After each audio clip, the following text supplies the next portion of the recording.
नमस्कार दोस्तों, स्वागत है आपका हमारे इस चैनल गोत्रुषि आरती में।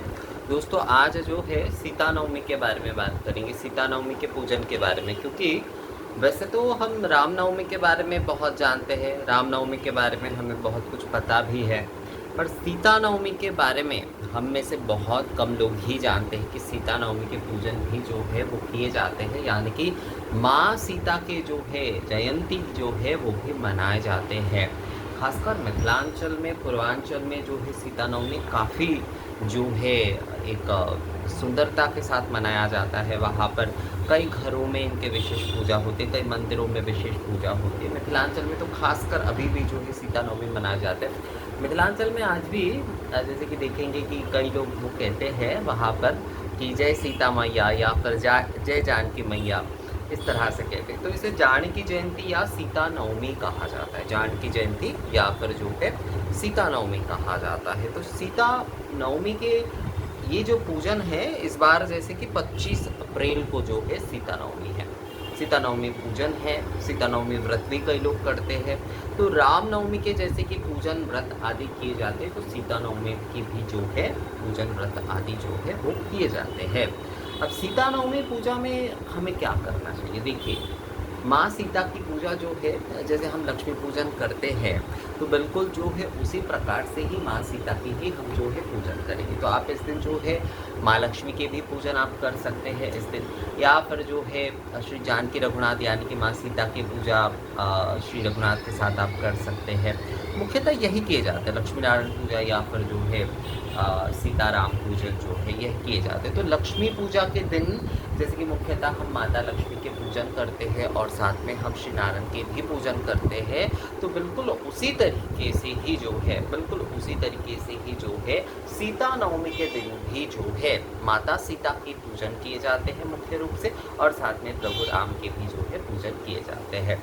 तो जैसे लक्ष्मी पूजा के दिन लक्ष्मी माँ के मुख्य पूजन किए जाते हैं और साथ में नारायण के पूजन किए जाते हैं, बिल्कुल उसी तरह सीता नवमी के दिन भी जो है माता सीता के मुख्य रूप से पूजन किए जाते हैं और साथ में श्री राम की भी जो है पूजन किए जाते हैं। तो सीता नवमी में जैसे आप दशोपचार से पूजन कर सकते हैं, आप जो है माता सीता को भोग आदि अर्पण करते हुए विशेष आरती आप कर सकते हैं। तो दशोपचार से, जैसे कि दशोपचार विधि है, तो उसी तरीके से आपको पूजन करना है। हर वस्तु जो है माता सीता को आपको निवेदन करना है कि जो है जानकी माई जो है ये बोलते हुए जो है आप निवेदन कर सकते हैं, या फिर जो है श्री सीतायै नमः, इस प्रकार से भी आप जो है निवेदन कर सकते हैं।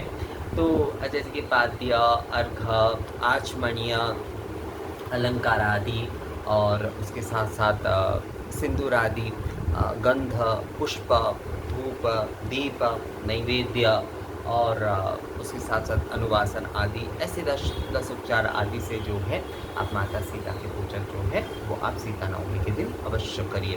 तो सीता नवमी के दिन कलश स्थापना जो है वो तो आवश्यक है, क्योंकि जैसे कि हम लक्ष्मी पूजा में कलश स्थापना करते ही है, तो सीता नवमी के पूजा में भी जो है हम कलश स्थापना करके ही जो है माँ की हम पूजन करेंगे। 10 उपचार पूजन आदि जो है वो हम माँ की करेंगे। माँ को जो है हम नारियल आदि से प्रस्तुत जो है वस्तुएं जो है माता को हम भोग में अर्पण करेंगे, और जो है हम आरती करेंगे। धूप, दीप आदि, जलपूर्ण, शंख, पुष्प, चामड़ आदि से जो है आरती करेंगे, या फिर केवल मात्र धूप दीप से ही जो है वो हम आरती करेंगे। तो सीता नवमी की पूजा में प्रथम कार्य हमारा जो है वो हम कलश स्थापना करेंगे। कलश स्थापना इसमें बहुत बड़े तौर पर कुछ करने की तो आवश्यकता नहीं है। आपके पास जो भी कलश है उसमें ही जो है आप जल पूर्ण करते हुए जो है उसमें हल्दी, सर्वौषधि आदि आप डालिए। उसमें जो है आम्र पल्लव और उसके ऊपर जो है अक्षत भरे एक कटोरी जो है वो आप रखिए। उसके ऊपर नारियल देते हुए जो है पुष्प आदि से जो है आप उसे आच्छादित करिए, और जो है आप उसके बाद जो है कलश की आरती करिए। कलश स्थापना एक संक्षिप्त आरती आप करिए और शंख ध्वनि आदि करते हुए जो है माता का आप आवाहन करिए, और जो है माता सीता के जो है आप दशोपचार आदि पूजन करिए। और उसके बाद पूजन के बाद जो है जो भी भोग आदि आपको अर्पण करना है, देखिए पूजन के बाद एक बार आपको आरती करना चाहिए, उसके बाद भोग आदि अर्पण करते हुए आपको एक बार आरती करना चाहिए। तो माता सीता के पूजन जो है पूर्वाह्न के समय जो है, खासकर ये पूर्वाह्न से मध्याह्न के भीतर किए जाते हैं। पूर्वाह्न से मध्याह्न के भीतर ही जैसे रामनवमी के पूजन भी किए जाते हैं। लक्ष्मी पूजा वैसे हम लोग शाम के समय करते हैं, पर माता सीता की पूजा की मुख्य विशेषता यही है कि आपको जो है ये पूर्वाह्न में करना है, पूर्वाह्न से मध्याह्न के भीतर करना है। मतलब 12 बजे से 12:30 बजे तक जो है आपको पूजन आदि जो है वो आपको कर देना चाहिए। तो ये जो है सीता नवमी पूजा के मुख्य नियम है कि सुबह के समय ही पूजन होंगे, कलश स्थापना आप करिए, उसके बाद दशोपचार पूजन आदि करिए और उसके बाद जो है आरती आदि आप अवश्य करिए। माता सीता के साथ जो है आप श्री रघुनाथ की पूजन कर सकते हैं, श्री हनुमान के श्री रघुनाथ के तो पूजन आपको अवश्य रूप से करना ही चाहिए। और साथ में जो है आपको श्री हनुमान की भी पूजन आदि जो है वो आपको करना चाहिए। शंख ध्वनि अवश्य करिए माता सीता के पूजन में, और घृत दीपक जो है वो आप अवश्य प्रज्वलित करिए। गुलगुल आदि धूप जो है वो भी आप गुलगुल धुना आदि से जो है आप माता सीता को अवश्य रूप से जो है धूप प्रदान करिए। धूप नैवेद्य अगर आप लोगों के लिए संभव होता है तो आप लोग वो भी अर्पण करिए, और साथ में जो है घृत आदि दीपक से जो है आप आरती करिए। और धुना गुलगुल आदि से प्रज्वलित जो धूजी पात्र है उस धूप से जो है अरात्रिक धूप से जो है आप माता सीता की आरती करिए। और उसके साथ साथ जो कि घृत दीपक आदि है उससे भी आप माता सीता की आरती करिए।